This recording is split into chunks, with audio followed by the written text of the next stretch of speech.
Vamos a hablar un poco de lo que son ventajas y desventajas del galvanizado por inmersión en caliente, de este tipo de recubrimiento como tal. Como desventajas podemos tener presente que el galvanizado por inmersión en caliente no está especificado para hacer un acabado estético, no es el que proporciona la mejor apariencia. ¿Por qué? Porque normalmente el acabado tiende a ser un poco rugoso y normalmente no tiene brillo. Puede que me salga un producto recién galvanizado con algo de brillo, pero con total certeza, en cuestión de 2-3 meses, el producto el galvanizado se va desempeñando de una manera tal que su color se va perdiendo totalmente el brillo, se va volviendo un color gris mate y sigue siendo, como dije, de apariencia rugosa. Otra desventaja que puede tener el proceso es que como es a alta temperatura, si yo someto a galvanizar elementos de calibres delgados, pueden tener riesgos de deformaciones. Ahí hay que tener, digamos, cierta destreza para la forma de manipularlo y hacer la inmersión en la cuba y también tomar la decisión de si lo más adecuado es realizar un enfriamiento rápido o un enfriamiento lento. ¿Qué ventajas tiene el galvanizado en caliente? Lo primero, alta durabilidad de protección de la pieza frente a la corrosión. Normalmente galvanizar se puede definir también como extenderle la vida útil a un producto de acero.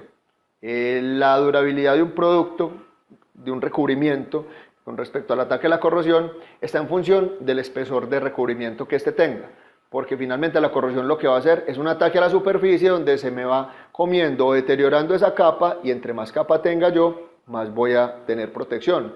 Sin irme al otro extremo, cuando tengo excesos de galvanizado, mi recubrimiento se puede volver frágil y fácilmente con una manipulación, un golpe, se va a descascarar, lo que no ocurre normalmente durante un proceso de galvanizado que obtiene unas micras, digamos, adecuadas para el producto que es sin tener excesos en ella. Otra ventaja, el galvanizado tiene una alta resistencia a diferentes ambientes. Ambientes corrosivos, ambientes marinos, ambientes donde hay afectación química, donde hay contaminación urbana, es muy resistente a los diferentes ambientes. Muy importante, una alta resistencia a la abrasión. Cuando uno compara un galvanizado con una pintura o con un producto pintado, la pintura siempre va a ser muy vulnerable a deteriorarse con un golpe, con un rayón. Un galvanizado, a pesar de que yo lo golpee y pueda ver como que tiene una afectación, como lo mencioné ahora, es una aleación, siempre por debajo de la zona que yo pueda deteriorar de la superficie, va a haber presencia de zinc haciendo el proceso de protección del producto. Cualquier recubrimiento ofrece el primer tipo de protección, que es una barrera. Yo deposito un agente protector sobre mi metal base. En este caso, no es solo la protección tipo barrera, sino la que se conoce como protección catódica. ¿En qué consiste la protección catódica? Cuando yo tengo un material galvanizado y por alguna razón tengo una zona donde no se hizo un buen recubrimiento, me quedó una zona desnuda, cuando llega el ataque de la corrosión, el zinc que está alrededor de esa zona no deja que la corrosión se propague. En el caso de un elemento pintado, si tengo la misma situación, la corrosión me ataca, se mete por debajo de la pintura y me genera el deterioro de la pintura, lo que normalmente se visualiza como un embombamiento de la pintura, que por lo general, cuando tú raspas el embombamiento, ves que hay una oxidación por debajo. En este caso no, la zona desnuda se te puede oxidar de manera puntual, pero ni alrededor ni por debajo del galvanizado vamos a tener avance de la corrosión. Esa se llama la protección catódica, que es muy importante. Otro efecto importante que tiene el galvanizado como ventaja se conoce como el efecto esquina. Comparando nuevamente con un producto pintado, en las esquinas, en las aristas de los productos, la pintura no se deposita igual que en el resto de la superficie. Prácticamente en las esquinas o en los rincones, sobre todo en las esquinas externas, la pintura que queda es muy poca, casi nada. El galvanizado tiene la propiedad de que el crecimiento de la capa de recubrimiento es perpendicular a la superficie. Entonces, en una superficie plana, la capa crece en ese sentido y en una esquina la capa crece en ese sentido, donde tengo una protección pareja sobre todo mi extensión del producto galvanizado. Eso es muy importante porque en la manipulación de productos siempre las esquinas son las más vulnerables a recibir un golpe o a ser afectadas por manipulación.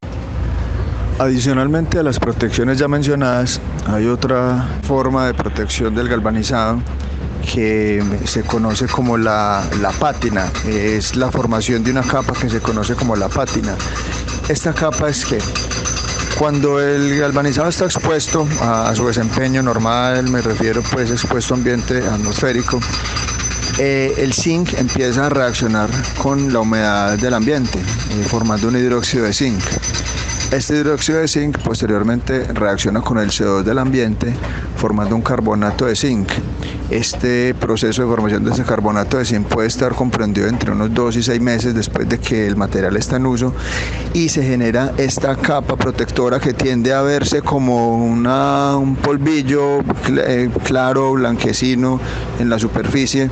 Esta capa le da un nivel de protección muy alto a la pieza. De hecho es en esa fase donde digamos se incrementa exponencialmente la durabilidad del recubrimiento debido a la formación de esta capa. Con esto es importante mencionar que cuando se habla para el galvanizado de realizarle pruebas de cámara salina para validar su durabilidad, no es tan adecuado, porque las pruebas de cámara salina son pruebas de corrosión acelerada. Entonces, si yo cojo un elemento galvanizado para hacerle una prueba de cámara salina, le estoy impidiendo o restringiendo la formación de estas capas que, como les acabo de mencionar, es entre 2 y 6 meses que se empiezan a formar. Entonces le estoy, digámoslo, castigando el resultado que voy a obtener, porque el zinc tiene sus ventajas como protección para la corrosión, pero nos perdemos la oportunidad de que se forme la pátina. Entonces, con esta formación, que es un tiempo después de que el material está en uso, repito, se aumenta muchísimo la durabilidad del producto. Y relacionamos con esto que una prueba de corrosión acelerada no da tiempo a la pieza que se le formen estas capas, entonces se obtendrían resultados en realidad no ciertos para el desempeño real del elemento.